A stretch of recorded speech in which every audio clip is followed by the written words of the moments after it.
नमस्कार, मैं हूँ राहत अंजुम और आप देख रहे हैं डी भारत न्यूज़। मेला क्षेत्र में साधु संतों के बैनर पोस्टर फटने को लेकर महंत ईश्वरदास महाराज ने कही बड़ी बात।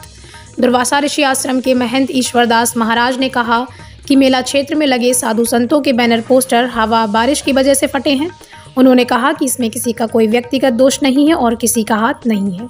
कहा कि हो सकता है मेला क्षेत्र में कोई अराजक तत्व जो संत महात्माओं को आपस में भिड़ाने की सोच रहा हो, उसका कृत्य हो सकता है, लेकिन किसी संत का यह कार्य नहीं है कि किसी ने किसी के बैनर फड़वाए हों। संत महात्माओं से अपील करते हुए कहा कि सभी लोग शांतिपूर्वक कल्पवास करें। हमारे द्वारा जाने अनजाने में कोई अपराध बनता है वह नष्ट हो जाए, इसलिए कल्पवास किया जाता है। संत का सबसे बड़ा सूत्र है साधु की भावना ऐसी होनी चाहिए जिसमें सबका कल्याण हो, और सनातन धर्म की यही विशेषता है, हम सभी इसका पालन करें। कहा कि हमें पूर्ण संतुष्टि है कि मेला श्री राम नगरिया शांतिपूर्ण संपन्न हो रहा है। वर्तमान समय में राम राज्य का युग चल रहा है। रामलला की प्राण प्रतिष्ठा हो गई है। राम राज्य में कोई बैर भाव ना रखे। अगर बैर भाव मन में रहा तो हम अपने को मानेंगे कि हम साधु नहीं हैं।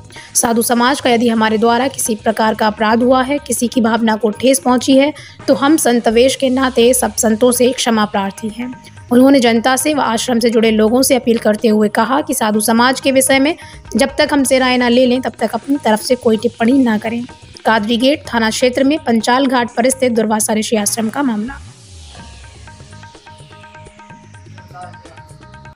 तो उस गाड़ी के द्वारा हमारे बैनर फटे, ऐसे ही और महात्माओं के भी बैनर फटे हैं हवा से।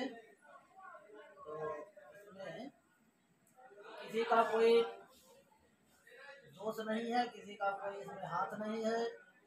हाँ, ये हो सकता है कि कुछ अराजक तत्व भी किसी प्रकार की महात्माओं में आपस में विवाद हो, वो कुछ कर सकते हैं, लेकिन ऐसा कोई विषय नहीं है।